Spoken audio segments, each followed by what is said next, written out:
talked about it there in the huddle. Just how big was it for them to step up and hold a team as powerful as them to 7 points tonight?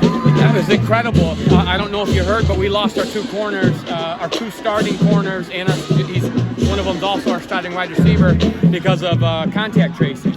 And so we didn't know that until an hour and a half before the game. So number 11, who usually plays safety, played corner, and that is a heck of a football team. And I know they were, that 28 linebacker I think is the best linebacker we played this year. I know how good they are defensively. Offensively, they're a power game. Our front 7, the way they handled it, their run game was incredible. And our staff did an amazing job getting that speed bump thrown in their face right away and adjusting to it. We've always had that mantra of next man up. And here it is again. We always talk about you never know when your number's going to get called, and if you stay ready, you never have to get ready. And that was a prime example of why this is the greatest team sport ever created. You talked all week about how strong Forest Hill Central was and how good of a team they were and how much respect you had for their program. Yes. Did it surprise you at all how dominant you guys came out? Because a lot of people kind of expected it to be a closer game. Yes and no. I always knew that we have some great players and they have it in them, and we've shown signs of that, especially defensively. Zeeland West, we showed that. Lowell, we showed that we could be a great defense.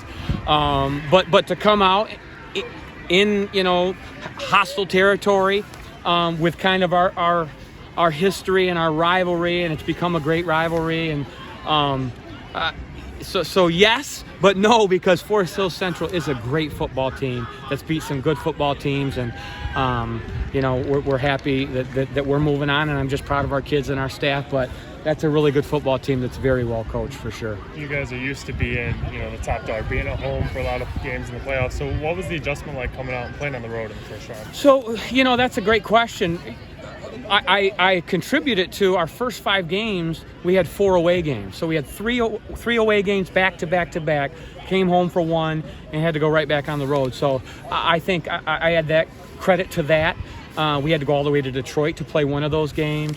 And so I think, if you're used to a bus ride and it's not like it's 3 hours away. So we've been to Grand Rapids before. So just proud of them because this is not an easy place to win. I'll tell you that. You talked about how tough it is to win on the road in the playoffs and stuff like that. Just talk about how it feels to get this one, especially with how much adversity you had, and talk about how you said, how high it ranks in your coaching career.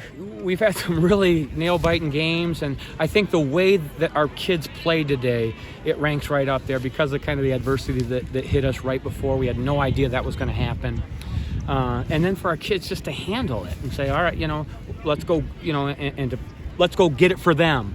And it was just magnificent. And it's one of the proudest moments as a coach because of, everything. Obviously, it wasn't a last-second score or anything like that, but it was the way the kids played.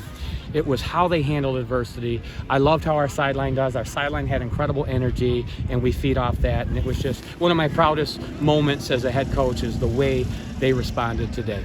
Thanks, Coach. Congrats. You bet. Thank you, guys.